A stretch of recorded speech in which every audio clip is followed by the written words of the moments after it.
Hello everyone, my name is Pixlriffs and welcome back to the Minecraft Survival Guide. I hope you guys are having a good day. Today's episode is going to be a bit of a break from the norm. A lot of the time I like to demonstrate things in this series with a practical example. For example, I could talk theoretically about villagers and villager breeding, or I could make a villager breeder like the one up there on the hill.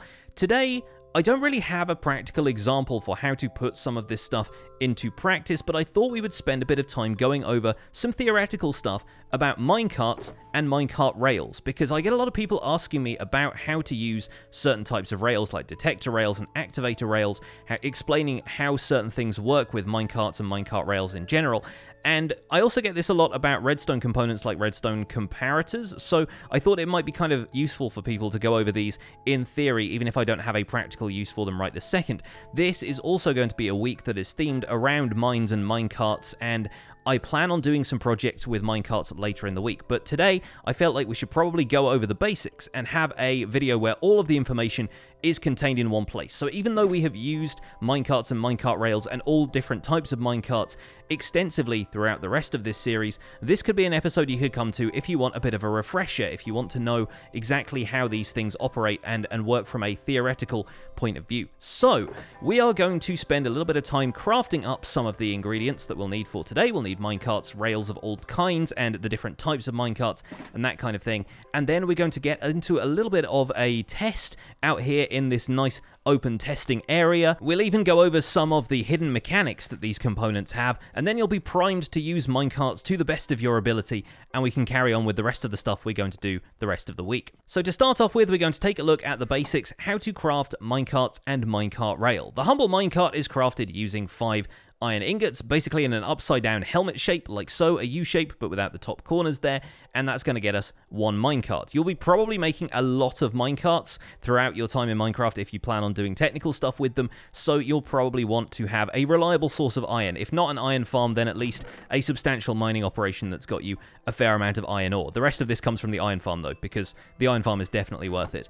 We're also going to craft some rails using 6 iron ingots and a stick in the center there, which is going to get you 16 rail. Very, very useful crafting recipe, and of course, a pretty decent amount of rail. 4 of these will get you a full stack of Minecart Rail, and it's definitely worth having that. Of course, as you saw from this shulker box, I already have a fair few stacks of Minecart Rails, so we're not going to worry too much about that. You can also find Minecart Rails in abandoned mine shafts, and in the abandoned mine shaft minecart chests there, the loot chests that generate with those mine shafts. You will also find some of the other variants of rails, which are Activator Rails, Detector Rails, and Powered Rails, and we will discuss what each of those does as we continue through this video. Minecarts are primarily used for player transport and also for mob transport. We have used them several times throughout this series to transport mobs of various kinds, including things like zombies, villagers, shulkers even. There is very little limit to what can be contained in a minecart, and they do become very, very useful for transporting things that you don't necessarily want to get too up close and personal with. We can transport passive mobs like villagers and cows by using boats, but we don't necessarily want to get in a boat with something that can hurt us, like zombies or vindicators, for example. So minecarts are often crucial in transporting stuff around. Minecarts have a few other uses though, and that is in crafting to create other types of minecarts. We have 3 examples here. One where you can combine it with a chest to get a minecart with chest, one where you combine with a hopper to get a hopper minecart, and another with TNT. And the TNT one you might not be using all that much, but they have some very interesting properties that might be worth exploring a little bit later. There is a 4th special minecart that is available in survival, and that is the furnace minecart. Furnace minecarts were originally implemented as a means of propulsion, so that you could add fuel to them and they would move automatically down a minecart track, pushing any other minecarts with them, and it was going to be like they were going to be the engine, as though it was a steam engine kind of thing connected to the other minecarts as a bunch of carriages. But furnace minecarts have largely been considered obsolete for a while because Powered Rail was implemented into the game. Powered Rails, as the name suggests, are something that you can apply redstone power to accelerate the travel of minecarts up to a certain speed, at which point additional Powered Rails will just maintain the speed and allow you to travel, or allow other minecarts to travel along the rails without the need for any additional propulsion. As you can see, I've got quite a lot of Powered Rail in here, and Powered Rail is crafted with gold. All we need is a little bit of extra redstone redstone as well, and instead of using iron ingots for the tracks, you use gold ingots. You put 1 redstone dust there, a stick in the middle, and 6 gold ingots down the sides, and that gets you fewer powered rails than it would get you normal rails using iron. This gets you 6 powered rails, so you'll probably want a reasonable supply of gold before you embark on crafting a whole bunch of this. Our next 2 examples for rails require a couple of redstone components, and I've crafted up a few stone pressure plates here. We'll also need a few redstone torches as well. And in order to create Activator Rail and Detector Rail, we will need some of these components. Now let's see, we place 6 iron ingots in the rail position like that. We leave a stick out of the crafting recipe. We put a stone pressure plate in the middle there and redstone dust at the bottom, and that will get you 6 detector rails. Now, it's unlikely that you're going to need to craft a large number of detector rails, so the fact that this only gets you 6 detector rails is really not such a bad thing. You won't find yourself using these all that much. Last but not least, an activator rail is a kind of similar but slightly different recipe. You want to put a redstone torch in the middle of the rail here and put sticks either side like that, and that's going to get you 6 activator rail. Likewise, activator rails are unlikely to be something you need all the time, so 6 activator rail is not bad for the price.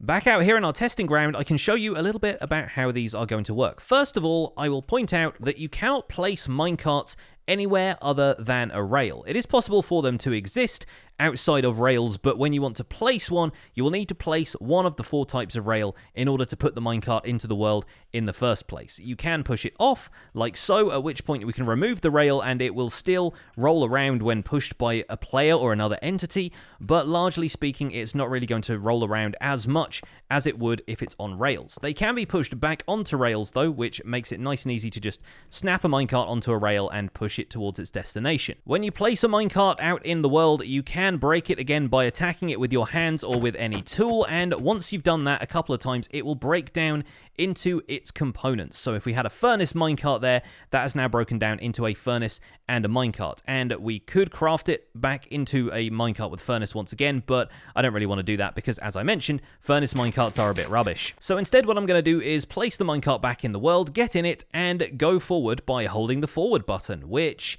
as you can see, does not let you travel very fast. You will pick up a little bit of speed as you travel along a minecart rail, but one of the ways of picking up speed without using any other kind of external means of powering the minecart is to have downward slopes in it, because of course gravity allows you to travel a little bit faster, and you'll find yourself picking up a little bit of speed. However, each time you roll over the rail, you will start to lose speed, and obviously when we come off the end of the rail here, we'll come to a complete stop, but eventually you'll find yourself running out of momentum. As we roll along in the minecart at a very, very slow speed, you'll find yourself slowing down even more until eventually you will come to a complete stop. And that is really where powered rails come into effect. If we place a powered rail into this section here, if we turn that on using a redstone torch just attached to a nearby block, and then we ride on this with a minecart, it's going to accelerate us as we travel over that powered rail. You'll notice we get a little bit of acceleration from the downhill, and a fair amount of acceleration from the powered rail, and that will last for a good long section of track, probably about 20 blocks or so,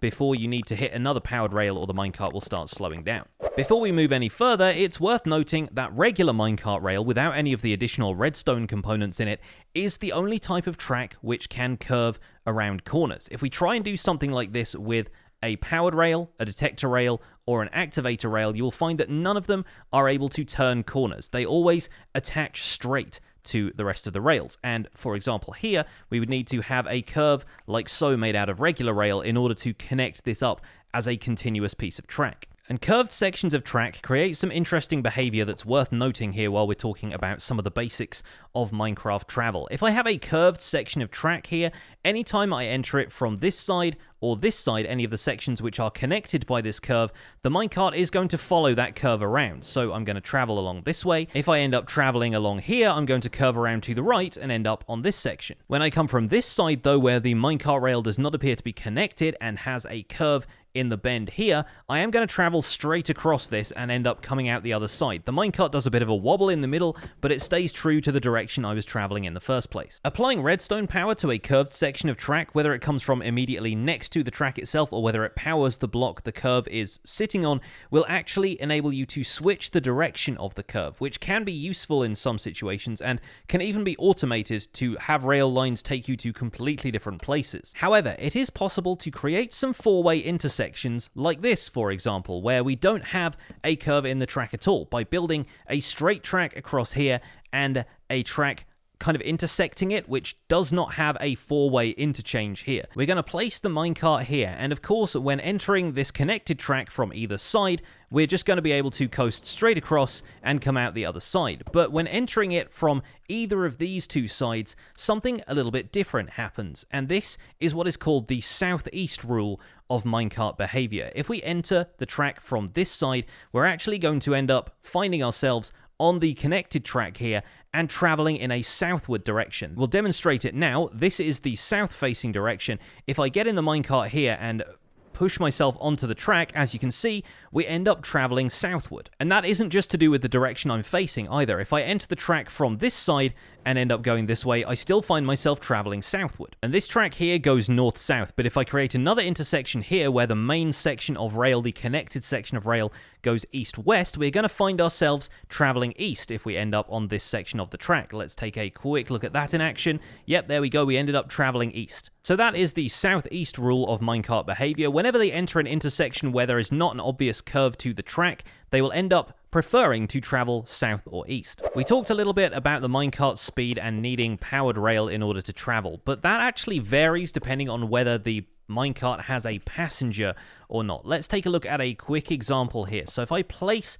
a powered rail a few blocks down the way here, let's put one right here at the very end, and we'll send a minecart traveling down this rail. Now, the minecart is going to have a certain amount of momentum from the powered rail, but you'll find that without a player in it, it doesn't keep the momentum for as long. So if I place the minecart here, it's actually only going to make it about 7 or 8 blocks before it slows to a complete stop. With a player in it, like so, it's actually going to be able to travel a lot further, and I hit this powered rail and continue on. This is true of minecarts with any kind of passengers, and also minecarts with chests, which, technically speaking, have a passenger. It's just the chest itself is the passenger. You can do the same thing with hopper minecarts as well, meaning hopper minecarts can actually travel a decent distance before they need to be powered by another powered rail in order to keep going, although it might be worthwhile placing powered rail kind of frequently if you think something might be able to get onto the track and slow it down.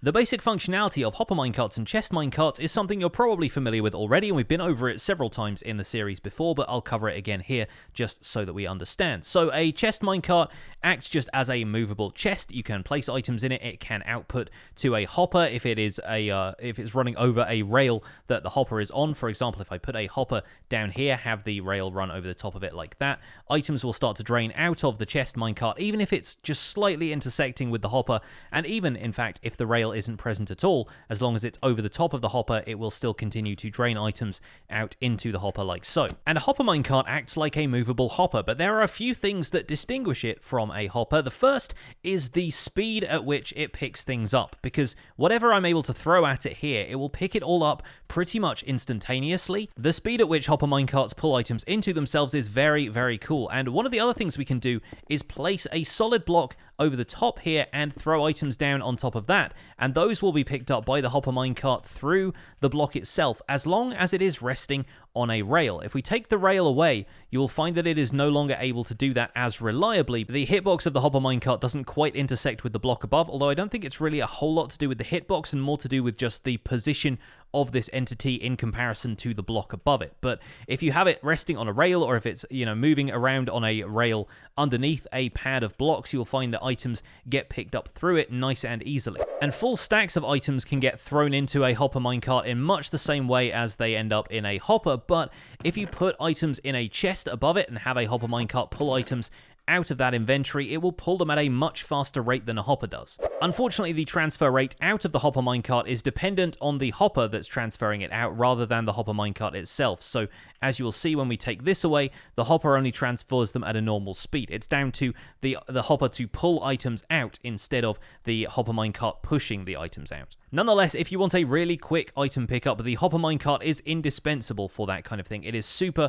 super useful and is often used for resource collection in a lot of high-yield farms. To get to the maximum speed a minecart can travel, you'll need 7 powered rails placed in succession. So if you want the optimal travel speed, placing powered rails 7 blocks long like so is usually the best way of doing that, because that will accelerate you as fast as you can possibly get, nice and quickly. This is especially useful to know when you're traveling up hills like this, or creating a roller coaster for the player, for example. You'll need 7 powered rails in order to get to maximum speed, and from there the player can ascend about 16 blocks worth of rail before you find yourself losing momentum and coming back down. I've got 18 blocks of rail here, and we'll get about to here, and then we'll start to lose momentum and slide back down again. So make sure you have some powered rail somewhere on the climb, unless you want your climbs to be a little bit shorter than that. Another reliable way of doing this while minimizing your use of powered rail is to put a powered rail every 4th block up on the track. So you put 3 regular rails and 1 powered rail. You can power it from below, like so with a redstone torch if you want to, and that should allow us to ascend this slope, catching the powered rail each time as we go, and we make it to the top, and then fall off the top because I didn't put anything behind that. One thing it is worth noting about sloped rails is that the slope will stay here even if you take out the piece of track it is connected to, which allows the minecart to still travel up here and just come to rest on a block up there. This can be especially useful to create minecart stopping systems, because if you place a block here and a block here, the minecart will be able to travel under this block and hit this rail, but then when it tries to come back down the slope here, it will get stopped by this block. I'll give you a quick example here. If we place a powered rail there with a redstone torch next to it, let's send our chest minecart over here on this powered rail. It tucks itself under the block, and then it stops here.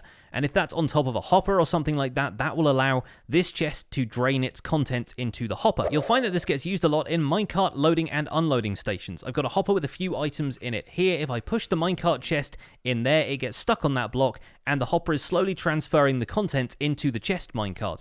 Maybe once the minecart was full, we could detect how many items were in it, and then the block here could be removed, allowing the minecart to travel on its way again. A single redstone power source can power up to 17 pieces of minecart rail, the central piece here, and 8 to either side. So I'm going to count out 1, 2, 3, 4, 5, 6, 7, 8 on that side, 1, 2, 3, 4, 5, 6, 7, 8 on that side. Now, if we place any powered rail on either end of this line, you'll find that it does not get powered, because that's the maximum length that the power can travel. Now, let's say, for example, that we want to take a few pieces of powered rail off of this end. We cannot apply them to this end because they are too far away from the power source. It will only travel 8 blocks down here from that central powered one before the redstone signal completely runs out. It's also worth noting that powered rails can be powered by a redstone signal of any strength. I've extended this redstone dust out here, so we're currently looking at a power of 5, but this is still going to be able to power 8 blocks in each direction with the powered rail. As you can see, it's not diminished based on the amount of redstone current that is flowing into it.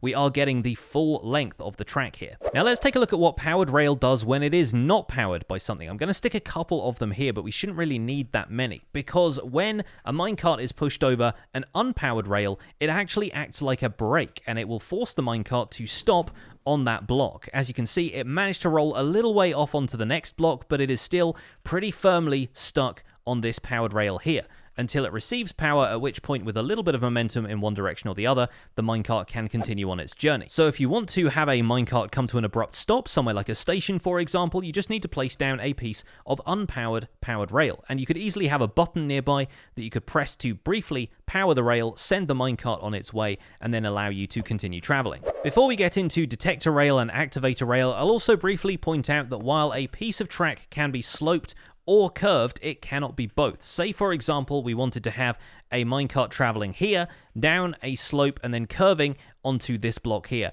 Unfortunately, that couldn't be done. As you'll see, the minecart could end up traveling off this track where it would connect with this bottom section here, but then it would roll into that block because there is no way of it traveling upwards. Minecarts will travel downwards onto tracks below them like that, but they will not travel upwards again afterwards. So it isn't really possible for a track to spiral upwards without a little bit of room for both a curve and a slope. So when creating a track that spirals upwards, you'll need to build the sloped section here and then leave yourself this kind of L shape up here so you can get to the top, curve to the right, curve that way, and then continue the slope upwards like so. If you were to continue the spiral staircase pattern, put a block there, you wouldn't be able to get onto that track if you were moving upwards on the track here. So you kind of need to leave that L-shaped section here, allow yourself to curve the track around, and then the next block here can start to provide the slope. Okay, it's finally time to talk about our other two mysterious rail types, Activator Rails and Detector Rails. And we're going to take a look at Detector Rails first, because I've already used them a couple of times in this series, and they are pretty useful for what they do. A detector rail will as the name suggests, detect a minecart traveling over it and will output a redstone signal as that minecart travels over it. We're going to place a minecart directly on top of this detector rail here and take a redstone output from it. As you can see, that's giving off a pretty strong signal. I'm pretty sure it is actually a power level of 15. And this is a regular minecart. A minecart without content. Doesn't really need to have anything in it. It can have a player riding in it. The same thing happens. And as you'll see when we run a minecart over the top of it, it activates briefly while the minecart travels over the top and then deactivates again once the minecart has traveled on. It's worth noting the detector rail also powers the block that it's standing on. So if we place a redstone lamp here and activate it like so, that's actually getting power from the grass block underneath here. Likewise, if we put the redstone lamp underneath there, as you can see, it is lit, which means that the grass block here is the thing that's providing power. It's channeling the power through the detector rail there. But arguably, the most useful aspect of detector rails comes when they are used in conjunction with a comparator, because when placed adjacent to a detector rail like this,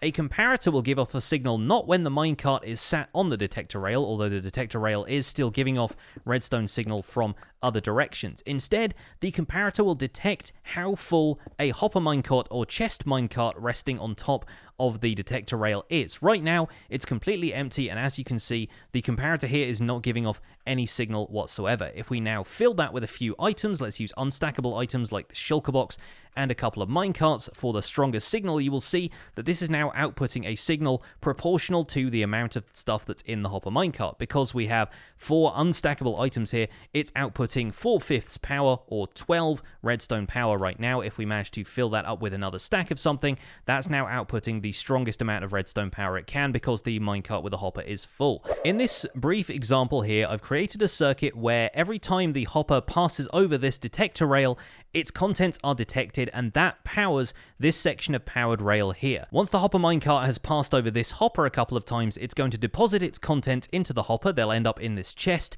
and each time it travels over this detector rail, the signal will be a little bit smaller. Once it's passed over a few times and deposited all its contents in this chest, it will actually come to rest over the top of this powered rail, because there will no longer be enough power coming from the detector rail circuit over here for it to power this rail. Perhaps at that point the hopper minecart could be refueled by a refueling station over here, or as in the case of the smoker setup that I built, it could be redirected into a filling station that's on a slope, so that it can receive a bunch of items and then travel back around this circuit again. So let's add the other minecarts that we had before. We'll add the shulker box, we'll add the TNT minecart, and let's send this thing off on its way. So it'll travel around the circuit. Each time it goes around, it'll deposit something in there, it'll light up the powered rail one more time, and then the powered rail no longer lights up because the comparator is not detecting any contents for the minecart hopper.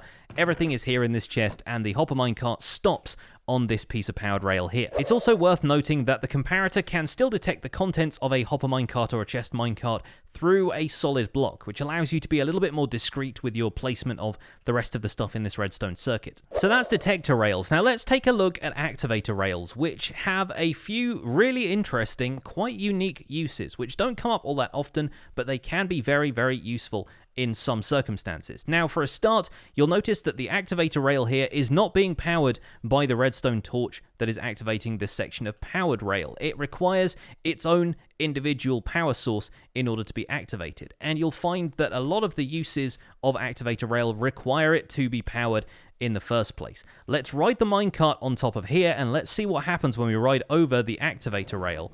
As you can see, it deposits me out of the minecart, and it will usually try and do that, I believe, in a southerly direction, but that is of course kind of dependent on which blocks are available. So if we ride over it like so, it'll deposit me off to the side which doesn't have a block on it. And so by blocking off the area around this activator rail but leaving one block open, we can guarantee that we'll be thrown out onto that block. For example, if I ride over the rail now, you'll notice I get dropped off in this area, and the minecart will still shake when it's on the activator rail there, which kind of implies that it's not going to allow anything to jump into it. And as you can see, if I try and get into it, I'm ejected in all sorts of random directions, although interestingly, not the direction that we initially got ejected while we still had momentum traveling in the minecart. But you will find that this mechanic is quite useful, especially if you want to dispose of some villagers, because all you need to do is have them ride into a section that has an activator rail in it, block off all but one block, and then maybe have a lava pit down here or something like that. So one use of a powered activator rail is to throw out anything that is currently sitting in the minecart. That's That's mobs, that's players, basically any entity that's riding in the minecart will be ejected if it crosses over a powered activator rail. A whole section of activator rail like this can also be powered from the same redstone source. So while it doesn't share a power source with the powered rail here, it can all be activated by a single redstone torch. However, one activator rail is often more than enough. Unlike powered rail though, it doesn't end up slowing the player down a whole bunch while you are riding over it. It can still more or less act like a normal rail. And of course the same goes for Detector Rail, by the way. Didn't mention that earlier, but yes, Detector Rails can be ridden over just the same as regular rails can. And of course one of the more destructive uses of Activator Rails, perhaps one of the more obvious ones as well, is that it can be used to prime TNT minecarts. So as soon as we push it over there onto the activator rail, you'll notice the TNT primes and explosions happen. You will notice though that the TNT explosion does not affect any of the blocks which have rails placed on them. We've encountered examples of this before, but it kind of makes logical sense. It would not make any sense at all for the minecart to blow up a section of the rail that it had been traveling on moments before. Of course, luckily for me, TNT explosions, including TNT minecart explosions, now drop 100% of the blocks they destroy, in Java Edition at least, so no blocks destroyed here. But perhaps one of the most interesting aspects of Activator Rail, though, and one that I don't see getting used all that much, but I think is actually really interesting and unique, is its ability to prevent hopper minecarts from picking up items. If I place it down on top of this activator rail here, and I throw, say, a few smooth stone slabs on the floor here, you would expect the hopper minecart to pick these up normally. However, it does not. In fact, I can pick them up again myself, and if I step back a second here and try and look in the inventory of this hopper minecart, you'll see it's not picking up anything at all. Normally, hopper minecarts are able to pick up any items that they roll over or any items that come within the hitbox of the hopper minecart, and Activator Rails disable that.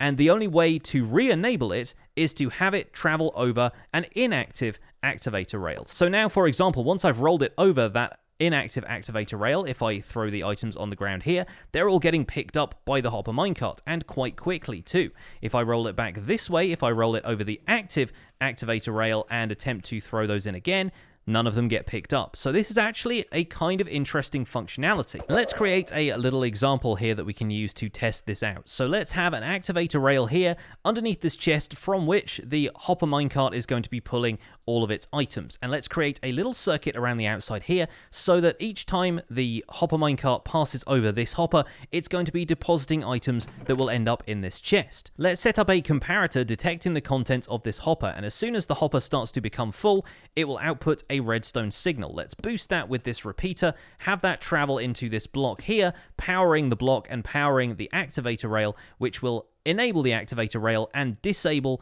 the hopper minecart from picking up any more items from this chest. For the rest of this, we'll need a couple of powered rails just to make sure that the minecart continues around the circuit. I think the rest of these can be regular rails without the hopper minecart actually stopping anywhere, and let's get a bunch of items to fill this chest up with. In fact, the faster example here is going to be to make this a dispenser so it has a smaller inventory than the chest over here, and the hopper fills up a little bit faster. But let's, instead of having this chest here, let's just place a shulker box that is full of minecarts over the top of here. So it's going to be picking up a bunch of these each time it passes underneath the chest. Now let's set the hopper minecart on its travels, like so. It should be picking up a few hopper minecarts with each pass. There we go. And it looks like it's filling up with a hopper minecart each time it travels over there. Now it's going to activate the activator rail very briefly each time it travels over here because it's depositing something in the hopper there. But as soon as the hopper completely fills up and starts broadcasting a redstone signal constantly, you'll notice that it's no longer picking up any new items. It's still depositing the items in the hopper over there, but it's not picking up anything new, and that is because the activator rail here has disabled the pickup functionality of the hopper minecart, which could be incredibly useful if you have a slow system out here that's outputting the contents and the hopper minecart is picking up an absolute ton of stuff from the chest with each pass, because they can pick up several items even if they're under there very, very briefly. And of course, if we take some of the minecarts out of this dispenser and re-enable the circuit again, you'll see the activator rail there turns back off, which re-enables the hopper minecart, and it starts pulling stuff out of the shulker box here all over again. So there you go, folks. If you ever wondered what an activator rail actually does, there are a few examples for you, and hopefully you guys will be inspired to find some ways to use these in your Minecart Rails circuits. And I hope you guys have enjoyed this look at Minecarts and Minecart Rails. A little bit of a theory-heavy episode, as I mentioned at the start, but we're probably going to try and do a few more episodes like this in future, maybe covering redstone components and stuff like that. So if there's anything you would like to see, do let me know in the comments of this video. If you enjoyed the video, make sure to drop a like on it, subscribe if you want to see more, and I will see you guys soon. Take care. Bye for now.